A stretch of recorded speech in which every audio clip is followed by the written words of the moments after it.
Welcome to the Timeless Tales Library, where every story is a gentle doorway into rest. I'm Theodore, your host, and tonight I'll be sharing a soothing tale to ease your mind and guide you gently towards sleep. The Timeless Tales Library is made possible by listeners like you. If you found comfort here, please subscribe and help us continue creating these peaceful stories. As you settle in, comment below and let me know where you are in the world tonight, and share a place you dream of a story taking you to, perhaps Paris, Rome, the Grand Canyon, or a quiet forest. Your ideas keep our little library glowing bright. This story is about a warm evening at a magical neighbourhood bakery, where the scent of cinnamon and baked apples mingles with the sound of rain, and familiar faces from beloved tales arrive one by one seeking shelter, comfort, and the simple magic of apple crisp on a stormy autumn night. Now close your eyes and breathe slowly.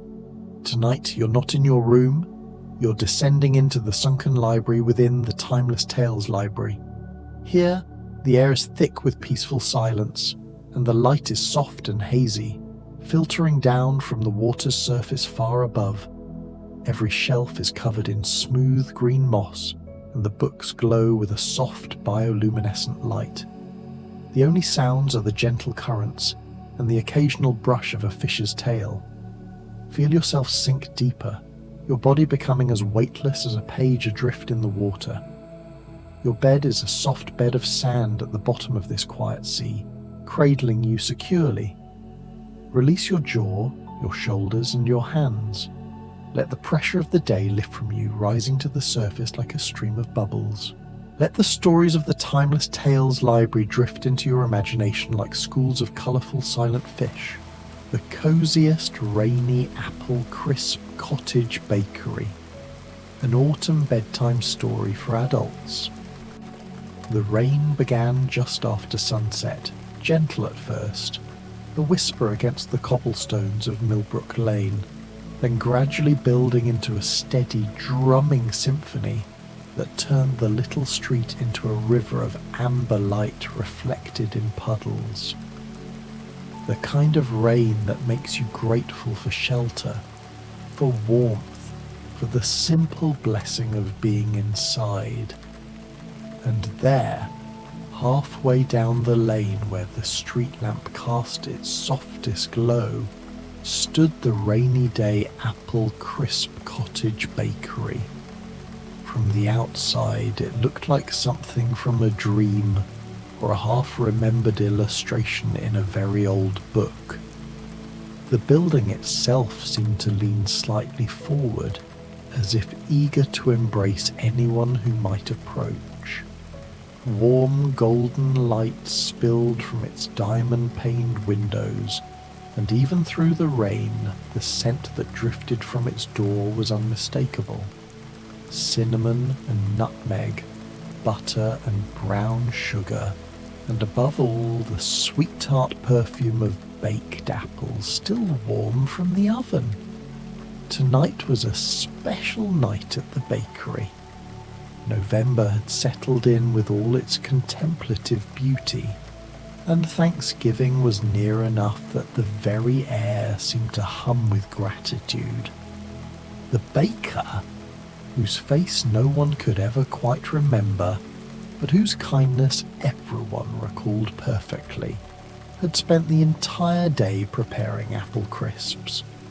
Not just any apple crisps, but variations both traditional and whimsical, each one perfect for the autumn evening and the travellers who might need them. Inside, the bakery glowed like a jewel box. The wooden floors were worn smooth by countless footsteps, their honey-coloured planks reflecting the firelight that danced in the stone hearth along the far wall. Exposed beams crossed the ceiling, from which hung bundles of dried herbs and copper pots that caught the light. Small tables were scattered throughout the space, each with a single candle in a glass holder and a small vase holding the last brave chrysanthemums of the season. deep burgundy and burnt orange.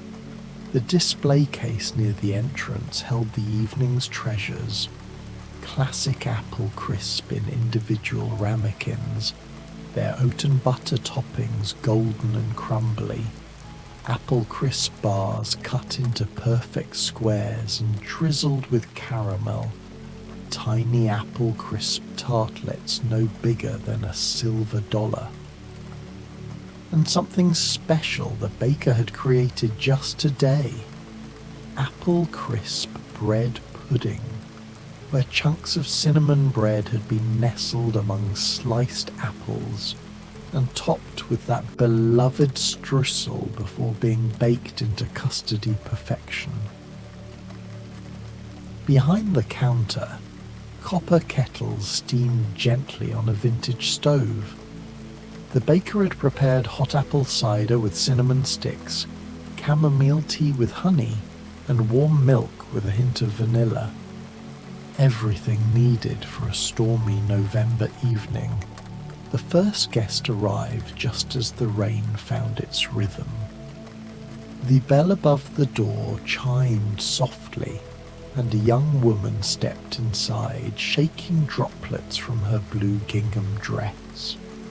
She wore her dark hair in 2 braids, slightly dishevelled from the wind, and she carried a small wicker basket over one arm. Her eyes, bright and wondering, took in the bakery with evident relief. "Oh," Dorothy Gale breathed, her Kansas accent warm as summer wheat. "Oh, this is perfect." She had been walking for what felt like hours, though in this particular neighborhood time had a way of bending and stretching like taffy. After all her travels to strange lands over rainbows through territories both wonderful and frightening, Dorothy had developed a deep appreciation for simple, genuine comfort, and this bakery radiated it from every worn floorboard and copper pot. The baker appeared from the kitchen as if summoned by need itself, and smiled. Without a word, they gestured to a table near the fire, one with a particularly comfortable-looking chair upholstered in faded rose velvet. "Thank you," Dorothy said softly. "I'm not sure how I found this place, but I'm so glad I did. The storm came up so suddenly." The baker nodded with understanding and returned a moment later with a small plate bearing a generous serving of classic apple crisp, the oat topping still slightly warm with a small pitcher of thick cream on the side, and a mug of hot apple cider that smelled of cinnamon, cloves, and home. Dorothy settled into the chair, drawing her legs up beneath her, in a way that would have made her Auntie Em click her tongue, but there was no one here to mind. She wrapped her hands around the warm mug and simply breathed for a moment, letting the steam carry the scent of spiced apples to her face. Outside, the rain pattered steadily against the windows, but inside the fire crackled with contentment. She took a bite of the apple crisp and her eyes closed. The topping was buttery and rich, with just enough brown sugar to make it caramelized at the edges. The apples beneath were tender but not mushy, still holding their shape, their tartness balanced perfectly with cinnamon and a hint of nutmeg. The cream she poured over the top melted into the warm oats like a sweet, cool blessing.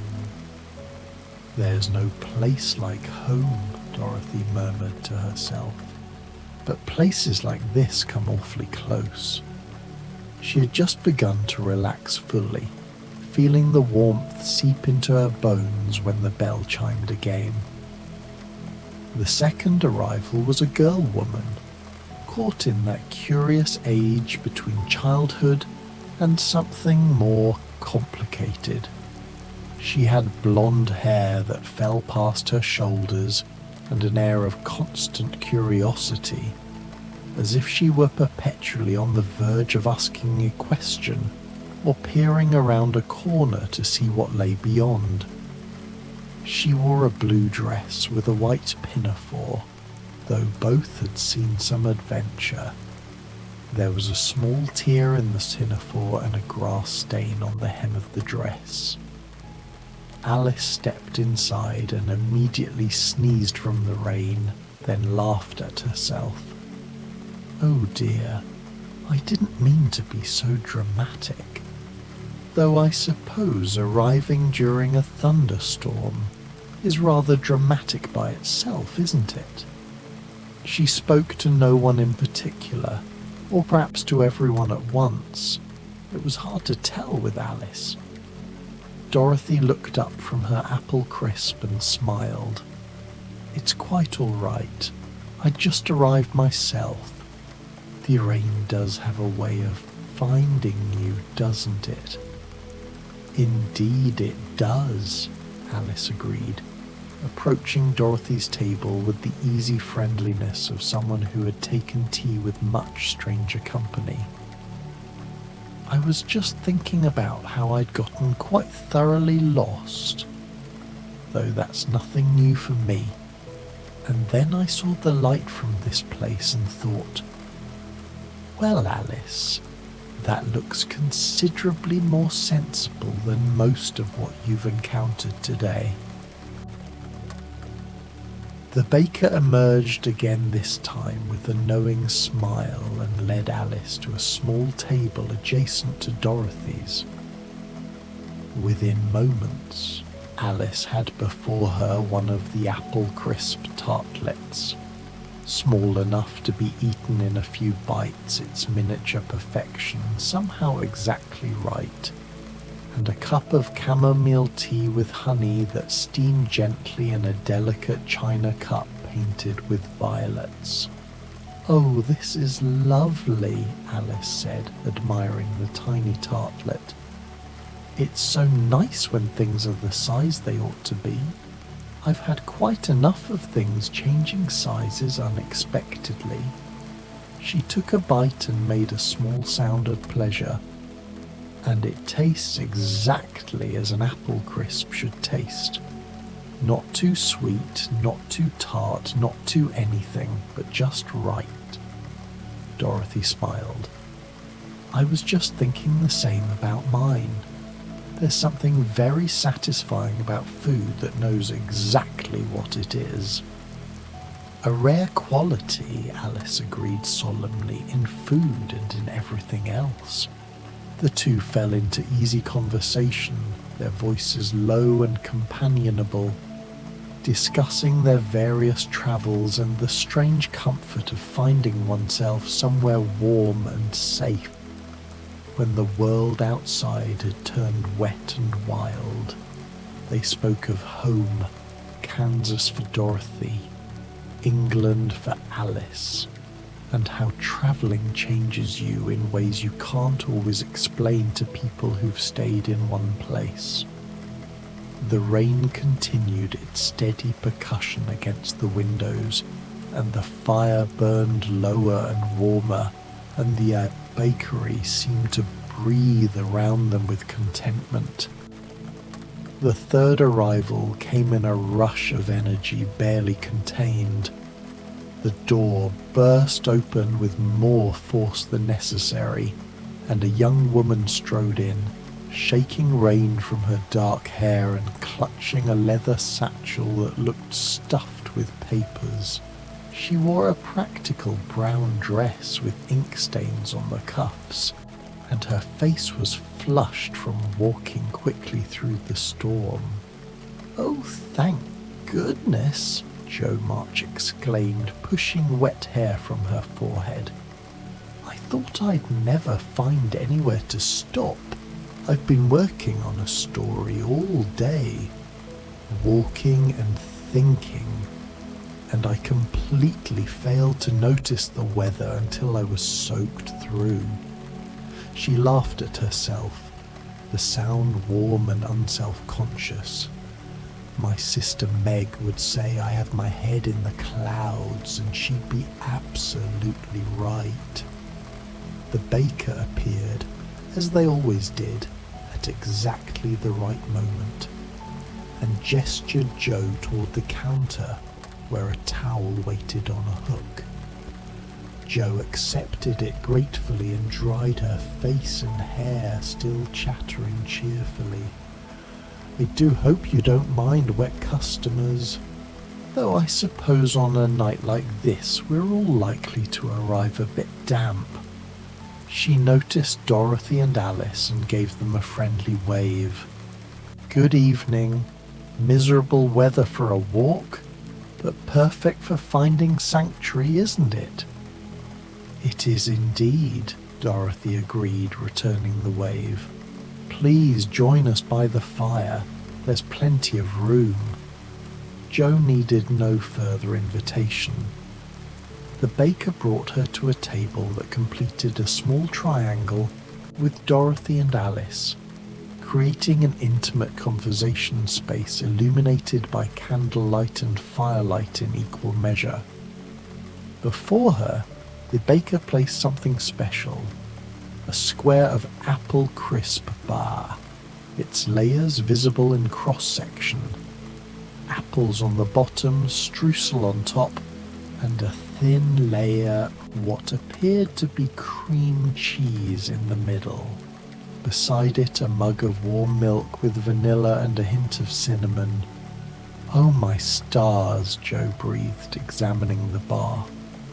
This looks like something Beth would have made. My sister, she's the angel of the family, truly. She has a gift for making ordinary things beautiful. A shadow of old worry crossed her face. Beth had been so ill once. But then she focused on the present moment, the warmth, the kindness. This is exactly what I needed, though I didn't know it until I saw it. She took a bite and closed her eyes. Perfection, she declared. Absolute perfection. The cream cheese adds such a lovely tangy note. It's like the plot twist in a very satisfying story. Unexpected but completely right. Alice laughed. What a wonderful way to describe food. I shall have to remember that. Are you a writer? Dorothy asked Joe. I am, Joe said with pride and no false modesty. Or at least I'm trying to be. I write stories, sensational ones mostly, though I'm working on something more serious now. Something about sisters and growing up and all the complicated, beautiful mess of family. She pulled her satchel onto her lap protectively. I carry my manuscripts everywhere. Can't risk losing them, you know. The three women fell into the kind of conversation that happens when strangers realize they're not strangers at all, not really. That they've all experienced variations of the same longings, the same questions, the same wonder at the world's strange workings. They spoke of ambition and home, of adventure and the equally brave act of staying, of the people they loved and the versions of themselves they were still becoming. The baker moved quietly in the background, refreshing tea, bringing small plates of extra treats to share, a few apple crisp tartlets, some slices of the bread pudding, all placed in the centre of the tables so the women could sample and share as they liked.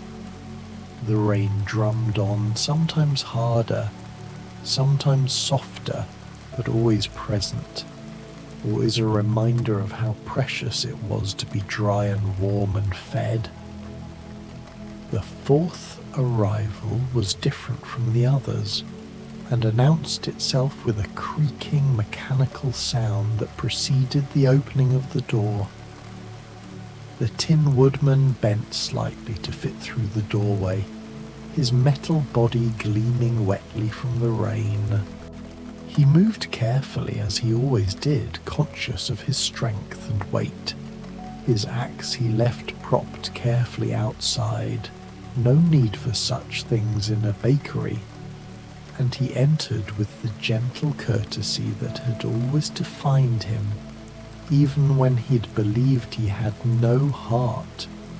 "Good evening," he said, his voice carrying that peculiar metallic resonance that somehow conveyed more warmth than coldness. "I do hope I'm not intruding. I saw the light and thought I might wait out the worst of the storm here, if that's acceptable." "Of course." Dorothy jumped up from her seat. "Nick! Oh, how wonderful to see you!" She approached her old friend with genuine delight, though she was careful not to hug him.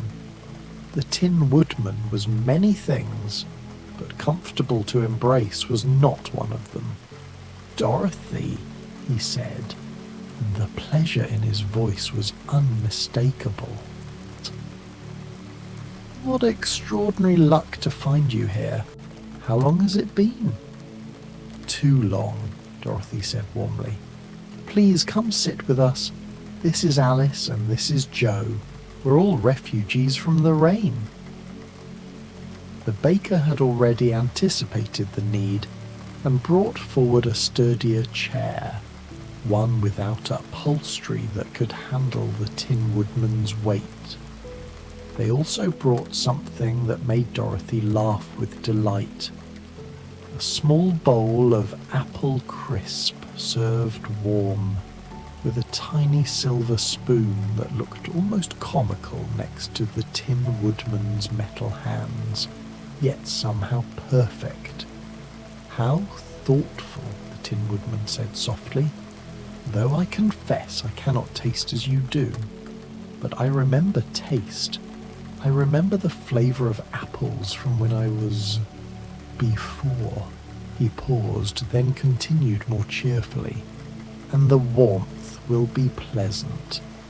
Metal gets so cold in the rain." He settled carefully into the chair, which held him well, and accepted the bowl. True to his word, he couldn't eat as humans did, but he held the warm bowl gently and let the steam rise toward his face and seemed content. Joe watched him with barely contained fascination. "Forgive me for staring," she said, "but I'm a writer, and I've never met anyone quite like you. You're like something from a fairy tale, except you're real and sitting right here." "I am indeed from a fairy tale, I suppose," the Tin Woodman said with gentle humour. "Or at least my life has been rather like one. I was a man once, then bit by bit became this." He gestured to himself. "It's a long story, and not without its sorrows. But I learned something important, that having a heart isn't about flesh and blood. It's about caring, about feeling, about loving deeply, and letting yourself be moved by beauty and sadness alike." Alice leaned forward. "That's lovely, and quite true, I think. The most important things are so often the ones you can't see or touch." The four of them, metal, flesh, and friendly spirit, settled into conversation that ranged from the philosophical to the mundane. The Tin Woodman spoke of his ongoing care of the forests, of protecting growing things despite his own inability to grow. Joe asked him questions about his experiences, clearly storing every detail for future stories. Alice contemplated whether having a mechanical heart might solve some of the complications of having a feeling one. Dorothy simply enjoyed the company of her old friend, warm with the comfort of reunion. The baker brought more treats, adjusting the offerings to the growing group. A larger plate of apple crisp bars to share, more hot cider, a fresh pot of tea. The fire was fed and stirred till it burned with steady, radiating warmth. Outside, the storm had found its peak, the rain now a downpour, the wind making the old building creak gently, but inside everything felt more cozy and protected because of the contrast. The fifth and final arrival came quietly, almost apologetically. The door opened just wide enough for a slender figure to slip through, and then closed quickly as if to keep from disturbing anyone. A young woman stood dripping in the entryway, her practical nightgown soaked through, though over it she'd thrown a sensible coat, and her hair, brown and slightly curled, plastered to her head. She looked tired in a way that went beyond physical exhaustion, the kind of tired that comes from too much responsibility accepted too young. "I'm so sorry to intrude," Wendy Darling said softly, her voice carrying the careful politeness of someone who's spent years being the sensible one. "I don't quite know how I got here. One moment I was walking in London, unable to sleep, thinking too much, and the next I saw this place and..." She trailed off, looking almost embarrassed. "Please, come in," Dorothy said warmly, standing. "You're not intruding at all. We're all here for the same reason. Shelter from the storm, and perhaps something we didn't know we were looking for." The baker was already there with another towel, guiding Wendy to a seat near the fire where she could warm up. Within moments, a steaming mug of chamomile tea appeared before her, along with a small bowl of the apple crisp bread pudding, its custardy warmth seeming exactly right for someone who looked so chilled, so worn. Wendy wrapped her hands around the mug and breathed in the steam. "Thank you," she whispered. "I can't remember the last time someone took care of me like this. Usually I'm the one doing the caring." "You have the look of someone with younger siblings," Joe observed gently. "I recognize it because I see it in my own mirror." Wendy smiled a bit sadly. "Brothers, yes. 2 of them, John and Michael, and others I cared for once in a place that seems more like a dream now than reality." She took a sip of tea and seemed to gather herself. "I grew up too fast, I think. One day I was a child having adventures, and the next I was meant to be a proper young lady who'd put away childish things. But sometimes late at night I remember flying, and I wonder if I gave it up too soon, if I chose responsibility over joy too quickly." The table fell into a contemplative silence, the kind that feels respectful rather than awkward. Rain pattered against the windows with renewed vigour, and somewhere in the distance thunder rumbled gently. Alice spoke first. "I think," she said carefully, "that growing up is rather like falling down a rabbit hole. You can't help but go where it takes you, but you can choose how you move through it. And perhaps sometimes you find doorways back to the wonder you thought you'd left behind. And perhaps the Tin Woodman added, his metallic voice soft. Responsibility and joy need not be opposites.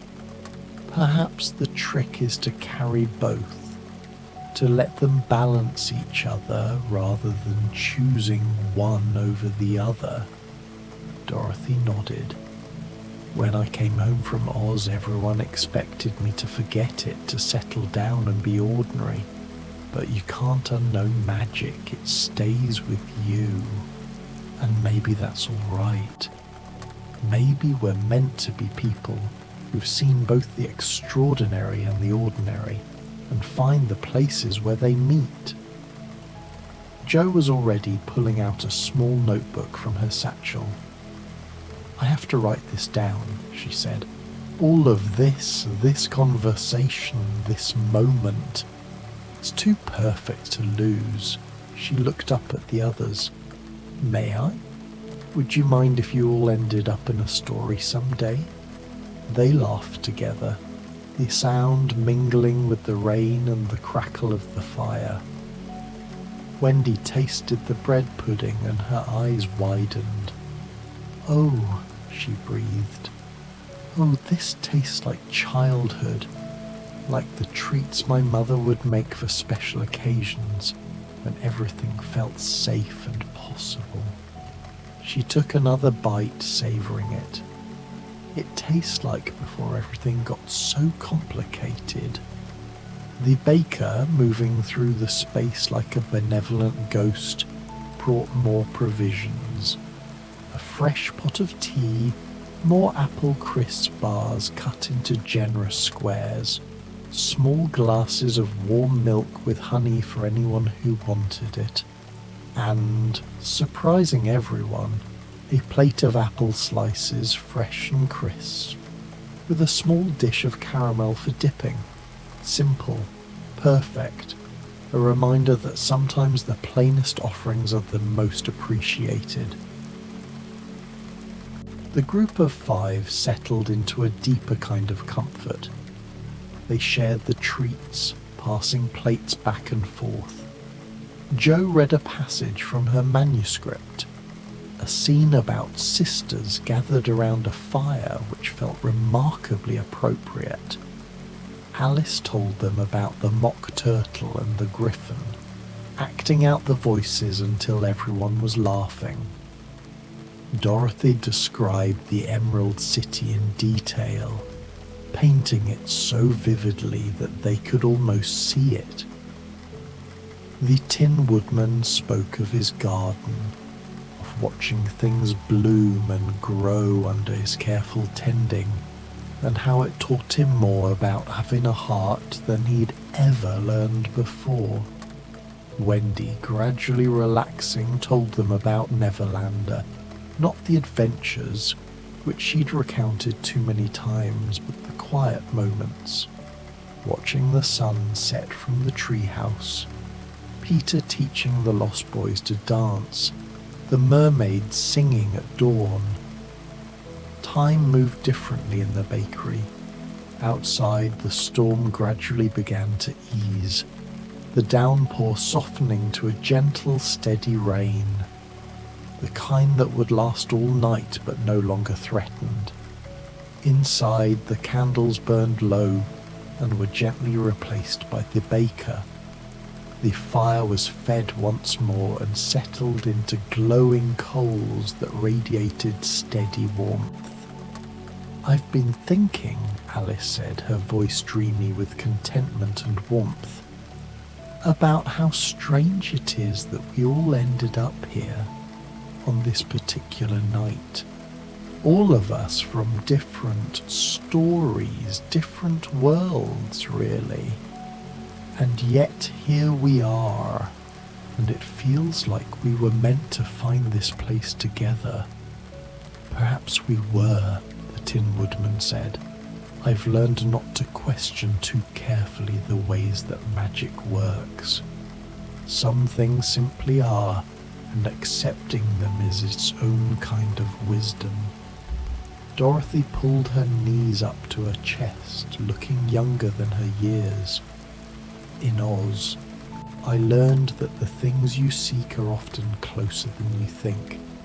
I spent so long trying to get home, only to discover I'd had the power all along. Maybe this is like that. Maybe we all needed shelter, company, warmth, and it found us. Or we found it, Joe added, ever the storyteller seeking the right narrative thread. Maybe in walking through the storm, in being willing to be lost and cold and uncertain, we opened ourselves to finding exactly this. Wendy smiled, and for the first time since she'd arrived, she looked truly peaceful. Whatever the reason, I'm grateful. I didn't realize how much I needed this. To sit somewhere warm with kind people, to eat something sweet, to not have to be in charge or responsible for anyone but myself, just for an hour or two. The baker emerged one final time, carrying a large serving dish. On it was arranged a beautiful apple crisp, larger than the individual portions, clearly meant for sharing. The topping was golden and perfect, and they'd arranged fresh apple slices in a decorative pattern on top before baking, so they'd caramelized into beautiful amber spirals. 5 small plates and 5 forks accompanied it. "Oh my," Dorothy breathed. "That's beautiful." The baker set it in the center of the pushed-together tables, smiled at the assembled group with infinite kindness, and retreated to the kitchen, leaving them with this final gift. They served themselves in silence, each taking a portion of the communal dessert. The first bites were taken quietly, reverently, each person tasting not just apples and cinnamon and butter-rich oats, but something else: gratitude, safety, belonging. The simple pleasure of being exactly where you needed to be. "To rainy nights," Jo said, raising her fork in a gentle toast. "To finding shelter," Alice added. "To unexpected friends," said Dorothy. "To hearts, whether tin or flesh," the Tin Woodman contributed. "To coming home," Wendy finished softly. "Even when home is somewhere you've never been before." They touched forks together in a gentle, silly gesture that made them all smile, and finished their apple crisp as the storm outside finally gradually began to quiet. The rain eased to a whisper. The wind died down to occasional gentle gusts. The violence had passed, leaving only the clean, fresh smell of rain-washed air and the promise of clear skies come morning. Inside the rainy day apple crisp cottage bakery, the fire burned down to perfect coals. The candles flickered in their glass holders. The 5 travellers, for that's what they all were really, travellers through story and life and the strange spaces in between, settled into comfortable chairs with books the baker had quietly left out, or with their own thoughts, or with the last precious drops of chamomile tea, gone lukewarm but still soothing. Jo had filled several pages of her notebook and was now simply watching the others, storing these images for future stories. Dorothy curled in her chair like a cat, finally fully relaxed, Alice examining the dregs of her tea with scientific curiosity, the Tin Woodman motionless, but somehow conveying absolute contentment. Wendy with her eyes half closed, finally allowing herself to rest. The Tin Woodman broke the comfortable silence. "I should be going soon," he said, though he made no move to rise. The rain has stopped, and the forest will need checking after such a storm. In a moment, Dorothy said sleepily. Let's just stay a moment more. And they did. They stayed in that liminal space between action and rest, between departure and arrival, between story and dream. The bakery held them gently, as it held everyone who needed holding. The scent of cinnamon and baked apples had faded to a gentle sweetness that perfumed the air. The fire was nearly out, just glowing embers now, but the warmth remained. One by one, without announcing it, without making it a thing, they began to gather their belongings. Jo tucked her notebook away. Alice straightened her pinafore. Wendy folded the towel she'd used and set it neatly on her chair. Dorothy picked up her basket. The Tin Woodman stood carefully, his joints moving smoothly. The cold of the rain finally banished. At the door they paused.